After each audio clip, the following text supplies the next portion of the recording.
अरे बेटी, तू कब आई? तुझे देखे हुए पूरे 3 साल हो गए थे। आजा, अंदर चलते हैं। आजा बेटी, तेरे बिना ये घर बिल्कुल सूना लगता था। माँ, सब कुछ पहले जैसा ही है, कुछ भी नहीं बदला। और भैया कहाँ है माँ? क्या वो घर आते भी हैं या नहीं? तुझे पता है ना बेटी, वो भी इसी जिले के कलेक्टर हैं। और मेरी तरह उसे भी घर आने का समय नहीं मिलता माँ। राहुल हमेशा काम में ही उलझा रहता है। हाँ बेटी, जिम्मेदारियां इंसान को घर से दूर कर देती हैं। ठीक उसी वक्त बाहर से एक कार का हॉर्न बजा। आया है। हाँ बेटी, देखो तो जरा कौन है। अरे भैया, तू कब आया?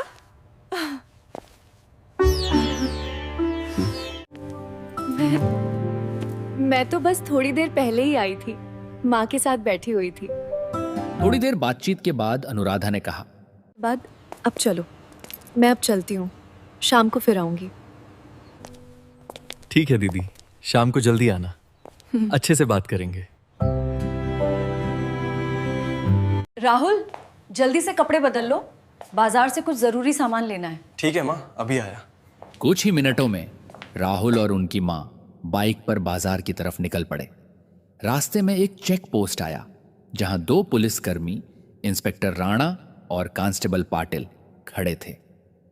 पाटिल ने राणा को इशारा किया, साहब वो देखिए, दूर से एक मस्त माल आ रहा है, लगता है आज का दिन अच्छा जाएगा, उसके मजे लेंगे और 2-3 हजार एक्स्ट्रा भी ऐंठ लेंगे। राहुल की बाइक रोक ली गई। इतनी जल्दी कहां जा रहा है? सर, हम घर का जरूरी सामान लेने जा रहे हैं, सारे कागजात हैं। हाँ। ओहो, बड़ा बहादुर बन रहा है।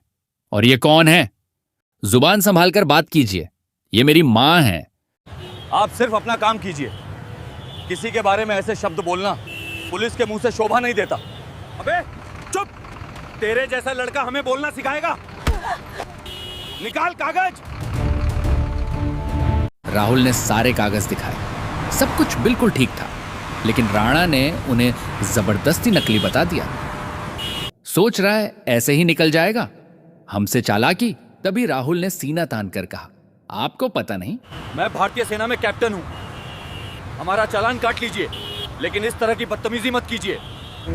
सेना में है तो क्या हुआ, हम तुझे ऐसे ही छोड़ देंगे?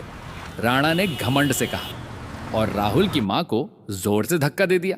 अरे मेरे बच्चे को क्यों मारा? भगवान से डरो।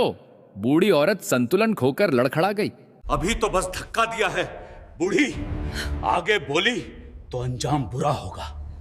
मां ने राहुल का हाथ पकड़ते हुए कहा, बेटा छोड़ो, चुपचाप चलते हैं, ये लोग बहुत गुंडे हैं। लेकिन राहुल का खून खौल रहा था। उस पर हाथ उठाया वो एक बात थी, लेकिन इस नीच इंस्पेक्टर ने आप पर हाथ उठाकर बहुत बड़ी गलती कर दी है। अब इसे कानून के रास्ते ही जवाब देना होगा। सोचिए, ये रोज कितने मासूमों के साथ ऐसा करता होगा। चिंता मत कीजिए, आपकी बेटी कलेक्टर है और बेटा आर्मी ऑफिसर। ये अपनी हर हरकत जिंदगी भर याद रखेगा। लेकिन राणा पर इन बातों का कोई असर नहीं हुआ। राणा ठाका लगाकर बोला, तेज बन रहा था। देखो अब सारी अकड़ निकल गई। चलो इन्हें पकड़ो और थाने ले चलते हैं, वहां इनकी अकड़ निकाल देंगे। और देखते ही देखते दोनों मां और बेटा को जबरदस्ती पुलिस की जीप में ठूंस दिया गया। थाने पहुंचते ही उन्हें एक अंधेरी कोठरी में बंद कर दिया गया। थाने के एक युवा कांस्टेबल सोनू ने उन्हें पहचान लिया। ये तो कलेक्टर मैडम के भाई और माँ हैं। लेकिन डर के मारे सोनू कुछ बोल नहीं पाया। इंस्पेक्टर राणा ने उसकी तरफ कड़ी नजर डाली और इशारे से ही उसे चुप करा दिया। रात धीरे धीरे बीतने लगी। अचानक राहुल की मां की सांसें तेज हो गईं।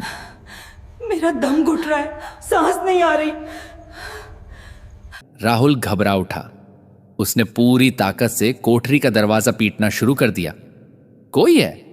दरवाजा खोलो, मेरी मां की तबीयत बहुत खराब है, प्लीज किसी डॉक्टर को बुलाओ। लेकिन बाहर से कांस्टेबल पाटिल की हंसी सुनाई दी। पाटिल ने ताना मारते हुए कहा, अबे चुपचाप पड़े रहे। ज्यादा ड्रामा मत कर, सुबह होने से पहले कोई दरवाजा नहीं खुलेगा। मां, मां मेरी तरफ देखिए, हौसला रखिए, सुबह होने वाली है, मैं यहीं हूं। मां, आपको कुछ नहीं होने दूंगा। उधर अनुराधा बेचैन हो चुकी थी। मां और भाई का फोन लगातार बंद था। उसने तुरंत अपने सहायक को भेजा, पता लगाओ अभी के अभी, लेकिन कहीं से कोई खबर नहीं मिली। और उसी वक्त थाने के बाहर खड़ा एक आदमी चुपचाप अपने मोबाइल से सब कुछ रिकॉर्ड कर रहा था। वर्दी की आड़ में हो रही बदतमीजी, सड़क पर इंस्पेक्टर राणा का घमंड, सब कुछ कैमरे में कैद हो चुका था। अगले ही पल वह वीडियो सोशल मीडिया पर डाल दिया गया। वीडियो जंगल की आग की तरह फैल गया। हर न्यूज चैनल पर ब्रेकिंग न्यूज चलने लगी। कलेक्टर की मां और आर्मी ऑफिसर भाई के साथ पुलिस की बर्बरता। सुबह होते होते यह खबर मुख्यमंत्री तक पहुंच चुकी थी। थाने में अचानक फोन घनघना उठा। तूने ये क्या कर दिया? वो दोनों इस जिले की कलेक्टर्स के परिवार वाले हैं। वीडियो पूरे देश में वायरल हो रहा है। अब तुझे जवाब देना पड़ेगा। उन्हें तुरंत बाहर निकालो। राणा का चेहरा सफेद पड़ गया, पैर लड़खड़ा गए।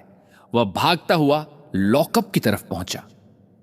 कांपते हाथों से चाबी घुमाते हुए बोला, मैडम माफ कर दीजिए, हमें नहीं पता था कि आपकी माँ और भाई हैं। बहुत बड़ी गलती हो गई मैडम। लेकिन अनुराधा पहले से ही थाने में मौजूद थी। उसने राणा की तरफ देखा तक नहीं। वह सीधे अपनी बेहोश मां के पास पहुंची। आपको अभी इसी वक्त अस्पताल ले चलो। अगर 1 मिनट भी देर हुई तो इसकी जिम्मेदारी तुम सबकी होगी। अस्पताल में डॉक्टर की आवाज गूंज उठी। गंभीर अस्थमा अटैक हुआ है और गहरा मानसिक आघात लगा है। वक्त रहते लाए हैं। एसपी ने सिर झुकाकर कहा, इंस्पेक्टर और कांस्टेबल दोनों को सस्पेंड कर दिया गया है। एफआईआर दर्ज हो चुकी है मैडम। अनुराधा की आवाज ठंडी थी, लेकिन हर शब्द आग बनकर गिर रहा था। ये भूल नहीं है एसपी साहब, ये गुनाह है। और पहचान जानकर इज्जत देना, अगर आपके सिस्टम की आदत है तो ये सिस्टम नहीं, गुलामी है। मेरे भाई ने जानबूझकर अपनी पहचान नहीं बताई ताकि ये देखा जा सके कि आप एक आम आदमी के साथ क्या करते हैं। और आज हमने सब देख लिया, मारपीट, गल व्यवहार, अपमान और एक बीमार औरत को मौत के मुंह में धकेल देना। अगले दिन अनुराधा प्रेस कॉन्फ्रेंस में खड़ी थी। ये कहानी सिर्फ मेरी नहीं है, ये हर उस आम नागरिक की कहानी है जो रोज थानों में जिल्लत झेलता है। अब पूरे जिले की पुलिस को इंसानियत और संवेदना की ट्रेनिंग दी जाएगी। हर थाने का औचक निरीक्षण होगा और जहां भी ऐसी शिकायत मिली सीधी बर्खास्तगी होगी। लेकिन तभी राजनीति हरकत में आ गई और एक बड़े नेता की आवाज टीवी पर गूंज उठी। ये सब एक सोची समझी नौटंकी है। इस कलेक्टर का तुरंत ट्रांसफर करो। धमकी भरे फोन आने लगे, दबाव बढ़ने लगा, लेकिन अनुराधा नहीं डरी। उसने अपनी टीम को आदेश दिए और सच धीरे धीरे बाहर आने लगा। मैडम, इंस्पेक्टर राणा स्थानीय गुंडे नेता बलदेव राय के संरक्षण में काम कर रहा था। सबूत जुटाए गए और कुछ ही दिनों में बलदेव राय को गिरफ्तार कर लिया गया। कुछ दिन बाद अस्पताल के कमरे में मां को होश आया। कमजोर हाथों से उन्होंने राहुल और अनुराधा का हाथ पकड़ा। बेटा, बेटी, मुझे लगा था तुम डर जाओगे, लेकिन तुम तो लड़ गए। अनुराधा मुस्कुराई। मां, ये लड़ाई सिर्फ हमारी नहीं है, ये देश के हर उस परिवार की है जो चुपचाप अन्याय सहता है। राहुल ने खिड़की से बाहर देखा, जहां सूरज उग रहा था। हाँ मां, कभी कभी एक लंबी रात ही नए सवेरे की शुरुआत होती है।